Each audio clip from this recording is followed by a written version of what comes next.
स्वागत है आपका हमारे यूट्यूब चैनल में। तो जैसे कि हमने कंप्यूटर की क्लासेस शुरू की थी और उसमें कंप्यूटर और उसकी कुछ history and characteristic features discuss किए थे। इसी तरह से आज सेकंड क्लास स्टार्ट करते हैं, जिसमें कंप्यूटर की कुछ जनरेशन्स को डिस्कस करना है। तो ज़्यादा टाइम वेस्ट नहीं करेंगे, हम अपना फर्स्ट जनरेशन को देखेंगे। तो मेनली कंप्यूटर की 5 जनरेशन्स थी। तो फर्स्ट जनरेशन हम डिस्कस करेंगे, वो 1940 से लेकर के 1950 तक चली, और जिसमें क्या था कि वैक्यूम ट्यूब्स लगी हुई थी और हर एक जनरेशन में डिफरेंट लैंग्वेजेस यूज़ हुई थी। तो इसी तरह से फर्स्ट जनरेशन कंप्यूटर की फर्स्ट जनरेशन में लैंग्वेज जो है मशीन लैंग्वेज है। तो इसका डिस्क्रिप्शन क्या है? Programs were written directly in binary specific to the computer's architecture, instruction were entered via switches और पॉइंट कार्ड्स। तो इसमें क्या है कि डिस्क्रिप्शन में दिया हुआ है, क्योंकि जैसे आपको पता है कि कंप्यूटर कौन सी लैंग्वेज समझता है। जैसे हमने पहले डिस्कस किया था 0 एंड 1, तो दैट इज़ बाइनरी। तो इसी तरह से फर्स्ट जनरेशन कंप्यूटर के कुछ एग्जांपल्स है, जैसे रा बाइनरी कोड एग्जांपल 1 0, ये आपको शो हो रहा होगा। तो यहाँ इसके कुछ करैक्टरिस्टिक्स हैं, जैसे एक्सट्रीमली लो लेवल था, एरर प्रोन है और मशीन डिपेंडेंट है। अब एरर प्रोन यहाँ पर क्या आ गया? क्योंकि इसको एरर का खतरा होता था। तो और ये मशीन पे डिपेंड होता था, क्योंकि आपने फर्स्ट जनरेशन का ऑलरेडी देखा कि इसमें लैंग्वेज ही मशीन लैंग्वेज थी, सो मशीन डिपेंडेंट। इसी तरह से हम आ जाएंगे सेकंड जनरेशन पे, और सेकंड जनरेशन जो है वो 1950 से 1960 तक चली।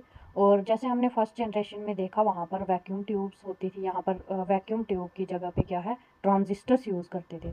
इसी तरह से सेकंड जनरेशन में असेंबली लैंग्वेज यूज़ होती थी, और इसकी डिस्क्रिप्शन क्या है, यूज़ निमोनिक कोड्स लगते थे, जैसे ADD MOV, जो रिप्रेजेंट करता था मशीन की इंस्ट्रक्शंस को, which were translated into machine code by assemblers, still machine dependent but more human readable than binary.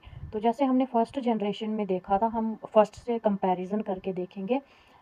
आपको पता है कि कोई भी चीज़ कंपैरिजन में अगर हम देखें तो उससे क्या रहता है कि काफ़ी चीज़ें माइंड में अच्छे से और लॉन्ग टाइम तक रिटेन रहती हैं। तो फर्स्ट जनरेशन में क्या होता था कि वहाँ पर भी मशीन डिपेंडेंट था, और यहाँ पर भी मशीन डिपेंडेंट है, लेकिन मोर ह्यूमन रीडेबल है। तो सेकंड जनरेशन की एग्जांपल IBM 1401 असेंबली होता था, BAL बेसिक असेंबली लैंग्वेज होती थी। और इसकी कुछ करैक्टरिस्टिक्स क्या हैं, ये इम्प्रूव करता था readability but required knowledge of hardware, और हार्डवेयर स्पेसिफिक्स का इसमें नॉलेज की रिक्वायरमेंट होती थी। सो सेकंड जनरेशन को भी हमने डिस्कस कर दिया। Let's come on third generation. तो थर्ड जनरेशन 1960 से 80s के बीच में चली, और यहाँ पर इंटीग्रेटेड सर्किट्स का यूज़ होता था। जैसे आपने देखा कि फर्स्ट में वैक्यूम ट्यूब्स थी, सेकंड में ट्रांजिस्टर्स थे, और थर्ड में इंटीग्रेटेड सर्किट्स यूज़ होते थे। और यहाँ पर लैंग्वेज की बात की जाए तो हाई लेवल लैंग्वेजेस यूज़ होती थी। और डिस्क्रिप्शन पे आ जाते हैं हम, यहाँ पर introduced portable human readable languages independent of specific hardware, compilers and interpreters translated into machine code. और यहाँ पर इंटरप्रेटर और कंपाइलर्स जो थे वो ट्रांसलेट करते थे मशीन कोड को।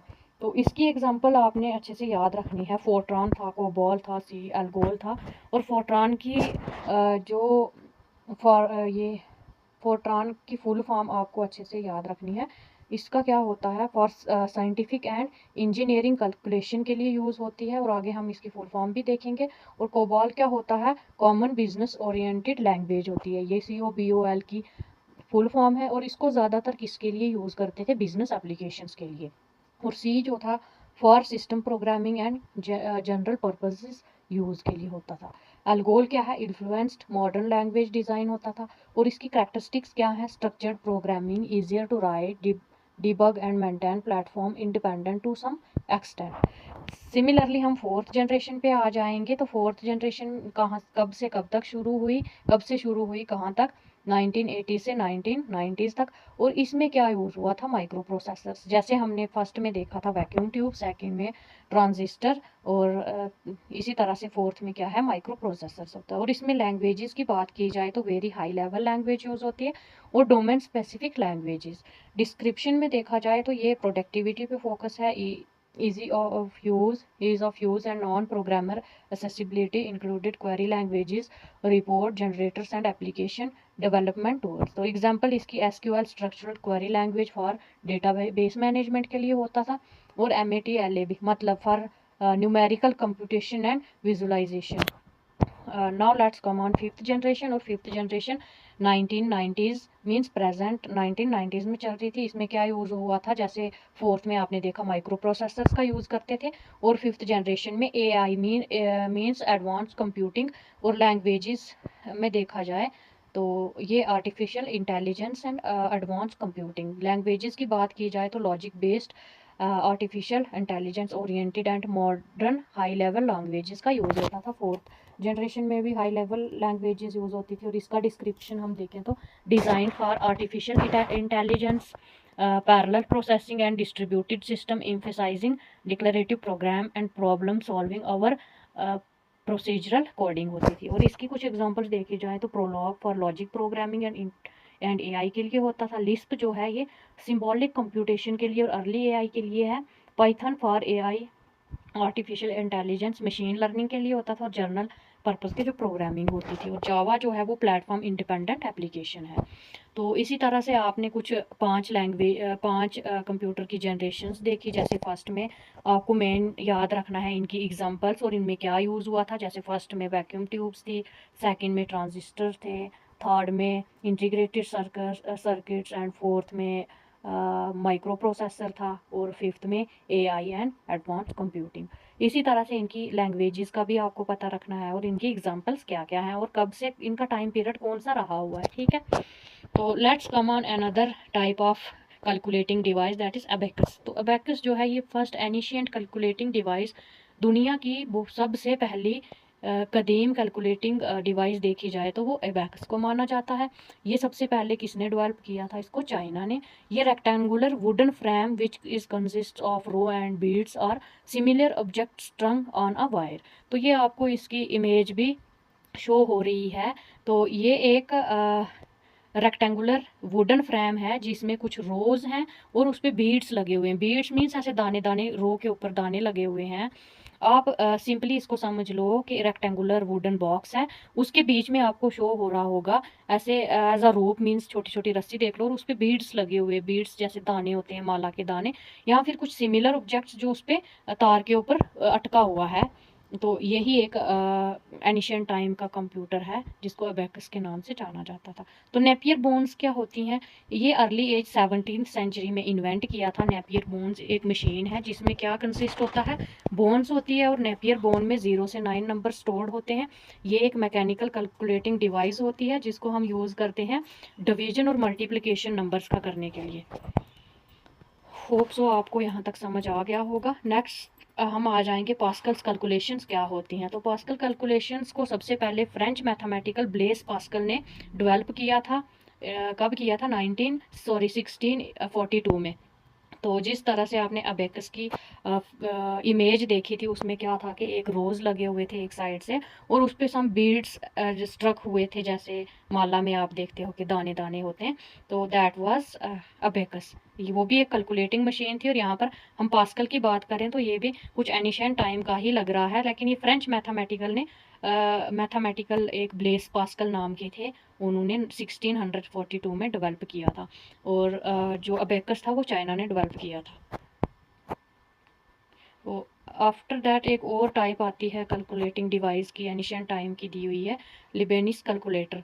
तो ये इन्वेंट किया था गॉटफ्रीड लिबेनिस ने 1671 में, जो कि मॉडिफाइड किया था पास्कल कैलकुलेटर, और इसको डिज़ाइन किया था इस अपनी मशीन में for performing various mathematical calculations which are based on multiplication and division as well. जैसे पास्कल का हमने देखा कि उसको भी ज़्यादातर मल्टीप्लिकेशन और डिवीजन के लिए यूज़ किया जाता था। तो सेम हियर यहाँ पर भी वही चीज़ है। तो यहाँ नेक्स्ट इसका जैकॉर्ड लोम है, ये डेवलप किया था जोसेफ मैरी जैकॉर्ड ने 1801 में। ये भी फर्स्ट मैकेनिकल लोम मशीन थी जिसमें इन्होंने फर्स्ट यूज़ किए थे पंच कार्ड टेक्सटाइल डिज़ाइन के लिए। टेक्सटाइल हम ले लेते हैं जैसे कि हमारे कुछ टेक्सटाइल इंडस्ट्रीज़ होती हैं, तो इसी तरह से उसको सबसे पहले इसमें पंच कार्ड यूज़ हुए थे, तो तब ये डिज़ाइन हुआ था। नेक्स्ट है अर्थमोमीटर इन्वेंटेड बाय चार्लिस ज़ैक्वियर थॉमस ने सबसे पहले 1820 में इसको इन्वेंट किया था। ये फर्स्ट डिजिटल मैकेनिकल कैलकुलेटर है।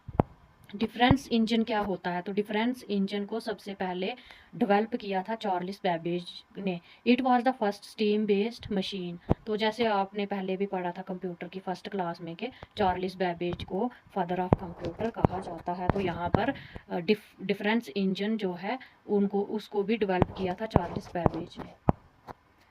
तो उसके बाद फर्स्ट जनरेशन ऑफ कंप्यूटर्स जो 1940 से 19 वहाँ पर दिया हुआ था 50, तो हम 50 को ही लेके चलेंगे। तो यहाँ पर थोड़ा सा हमारा रिवीजन भी हो जाएगा। तो फर्स्ट जनरेशन में आपने ऑलरेडी पढ़ा के vacuum tubes were widely used in computers from 40 to 1956।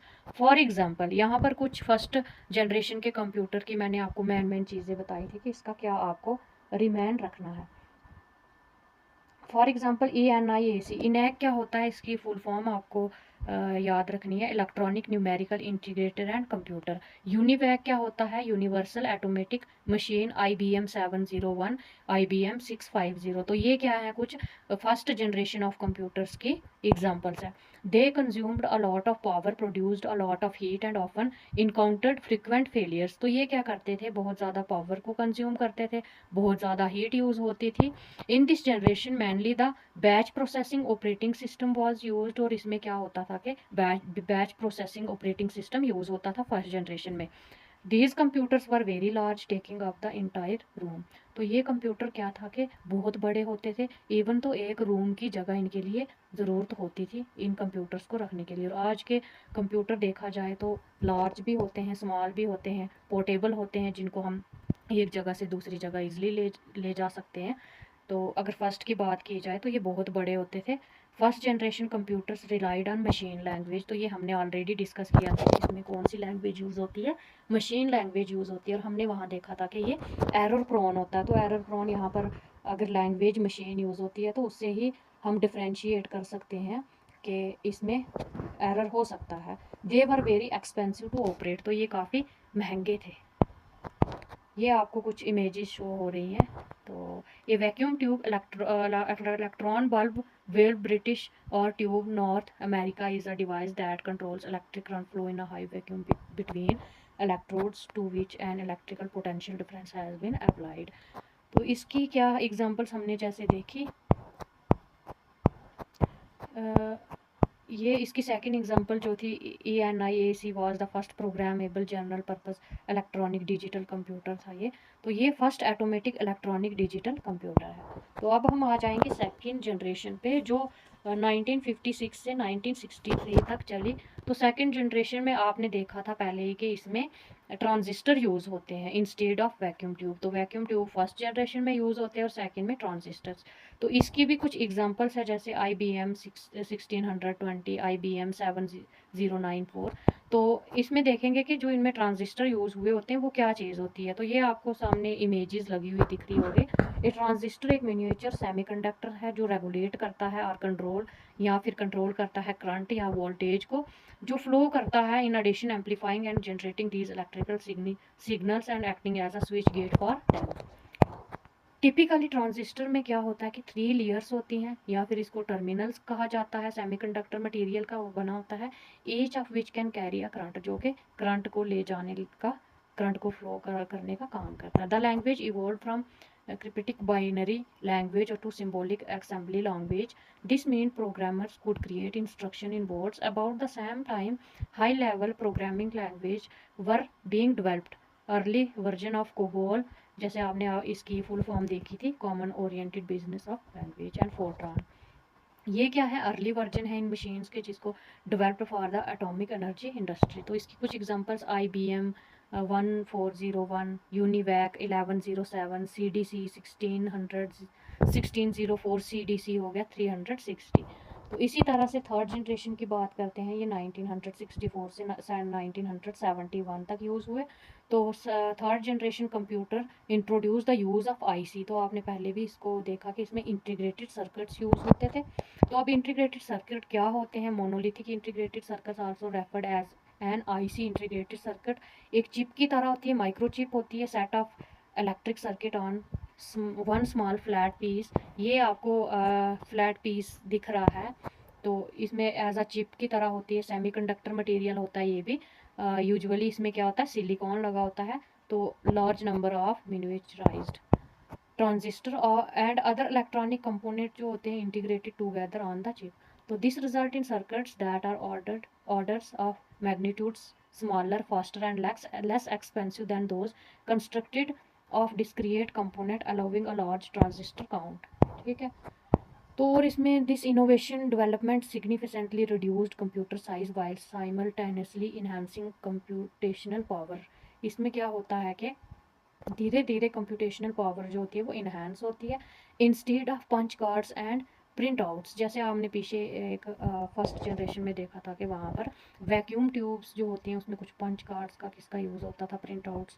Users interacted with third generation computers through keyboards and monitors and interfaced with an operating system allowed the device to run many application at one time. तो इस पर क्या होता था, एक वक्त में इस डिवाइस में एक वक्त में मुख्तलिफ़ किस्म की एप्लीकेशंस को हम चला सकते थे। तो इसकी कुछ एग्जांपल है IBM सिस्टम 360 सीरीज़ हो गई, IBM 370 हो सीरीज़ एंड DEC-DP8। तो अब हम करेंगे फोर्थ जनरेशन में क्या यूज़ हुआ था और उसके बारे में डिस्कशन। तो फोर्थ जनरेशन 1971 से लेकर के 2010 तक। The fourth generation computers were made using very large scale integration technology. The computer made in the fourth generation were based upon the microprocessor। जैसे हमने देखा कि थर्ड में इंटीग्रेटेड सर्किट लगे होते हैं और फोर्थ में माइक्रोप्रोसेसर होता है। तो Intel 404 chip developed in 1971 located on the components of the computer from the central processing unit and memory to input output control on a single chip. The arrival of supercomputers equipped with enormous processing capabilities, driving process in weather prediction, scientific exploration and data interpretation was a game changer. इसकी कुछ example है Apple sequin, IBM PC। तो ये आप खुद देख लें, इसमें क्रे एक्स है, MP सुपर कंप्यूटर। तो दुनिया का फास्टेस्ट आपने कंप्यूटर सुना ही होगा, वो है क्रे एक्स। इसी तरह से हम इंडिया का फास्टेस्ट कंप्यूटर भी पढ़ेंगे आगे। Fifth generation computers means 2010 present जो है। This generation is based on parallel processing hardware and artificial intelligence होती है, सॉफ्टवेयर और पैरेलल प्रोसेसिंग होती है। इसकी कुछ एग्जांपल्स देखी जाएँ तो IBM लैपटॉप्स, अल्ट्रा बुक परम 1000, इंटेल P4। तो नेचुरल लैंग्वेज प्रोसेसिंग NLP, ये जो भी आपको शॉर्ट फॉर्म्स दिखती हैं इनकी फुल फॉर्म ज़रूरी है, कभी भी एग्ज़ाम में पूछ सकते हैं। Solid state drives, use of optical fibres in circuits. तो ये है कुछ इसके। Two of the most artificial intelligence computer programming languages are Lisp हो गया और प्रोलॉग हो गया। दीज एम्प्लॉय द ULSI और the ultra large scale integration technology. ULSI जो है ये इसकी आगे फुल फॉर्म दी हुई है। तो ये नॉलेज बेस्ड सिस्टम और a form of artificial intelligence है जो डिज़ाइन किया है आर्टिफिशियल इंटेलिजेंस से। इसी तरह से हमारा कंप्यूटर की हमने थोड़ी सी इंट्रोडक्शन की थी, उसके बाद हमने उसकी थोड़ी हिस्ट्री देखी थी कि हम इनपुट देते हैं, प्रोसेसिंग होती है तो आउटपुट मिलता है। उसके बाद आज हमने कुछ कंप्यूटर की 5 जनरेशन्स देखी, first, second, third, fourth and fifth. इसी तरह से जो भी हमने ये पोर्शन पढ़ा और उसी के कुछ MCQs हैं जो कि आपको बहुत ही आपके लिए काफ़ी कारआमद चीज़ है। आगे अगर कोई भी टॉपिक आप पढ़ते हो, this is the best strategy. कुछ भी टॉपिक ज़रूरी नहीं है कि आपने कंप्यूटर का पढ़ा, कोई भी टॉपिक आप लर्न करते हो, पढ़ते हो, उसके बाद उसी के आप MCQ लगाते हो या देख लेते हो, तो ये बहुत अच्छी चीज़ है। तो हम आ जाते हैं फर्स्ट MCQ पे। विच technology was primarily used in the first generation of computers. तो अभी जस्ट आपने देखा कि फर्स्ट जनरेशन ऑफ कंप्यूटर्स में कौन सी टेक्नोलॉजी यूज़ होती है, तो वो आपने देखा कि फर्स्ट में वैक्यूम ट्यूब्स होते हैं। सो हमारा सी पार्ट जो है वो करेक्ट है। तो इसी तरह से क्वेश्चन नंबर सेकंड है, what was the man programming language used in the first generation of computers. तो मैंने आपको ऑलरेडी कहा था, आपने देखना है कौन सी टेक्नोलॉजी यूज़ हुई है, कौन सी लैंग्वेज यूज़ हुई है और इसकी एग्जाम्पल क्या है। तो इसमें आपने देखा फर्स्ट में क्या होता है, फर्स्ट में मशीन लैंग्वेज यूज़ होती है। उसके बाद क्वेश्चन नंबर 3 है which of the following is a characteristics of second generation computer. तो सेकंड जनरेशन कंप्यूटर की एक खास करेक्टरिस्टिक्स क्या है। तो ए पार्ट क्या है, use of vacuum tubes, use of transistor, use of artificial intelligence, use of microchips. तो यहाँ पर आपने देखना है कि यूज़ ऑफ वैक्यूम ट्यूब्स किस में हुआ था, फर्स्ट जनरेशन में, और यूज़ ऑफ ट्रांजिस्टर सेकंड में हुआ था, use of artificial intelligence fifth generation में हुआ था, और माइक्रोचिप्स माइक्रो प्रोसेसर फोर्थ में हुआ था। तो इसका करेक्ट आंसर क्या आएगा, बी पार्ट। तो सेकंड जनरेशन कंप्यूटर्स का करेक्टरिस्टिक्स देखा जाए तो वो बी पार्ट में है, मीन्स उसमें क्या यूज़ होता है, ट्रांजिस्टर। क्वेश्चन नंबर 4 क्या है, विच programming language was commonly used in the second generation of computer। तो सेकंड जनरेशन कंप्यूटर में कौन सी लैंग्वेज यूज़ होती है। जैसे हमने फर्स्ट में देखा मशीन लैंग्वेज होती है, सिमिलरली इसमें हमने देखा पाइथन तो नहीं होती है, जावा भी नहीं है, एसक्यूएल नहीं है, तो कौन सी है, assembly language. So our B part is correct. तो इसी तरह से हम फिफ्थ क्वेश्चन पे आ जाएंगे। फिफ्थ क्वेश्चन क्या कहता है, third generation computer is marked by the introduction of dash. तो फिफ्थ जनरेशन में आपको पता है वैक्यूम ट्यूब्स भी नहीं है, ट्रांजिस्टर्स भी नहीं है, इंटीग्रेटेड सर्किट्स भी नहीं है, तो कौन सा पार्ट हमारा करेक्ट होगा, D part, means artificial intelligence technology is used here. तो which high level programming language develop हुई थी during third generation of computers में, तो वो कौन सा था, COBOL, common oriented business of language. तो सो थैंक यू, आज के लिए इतना ही।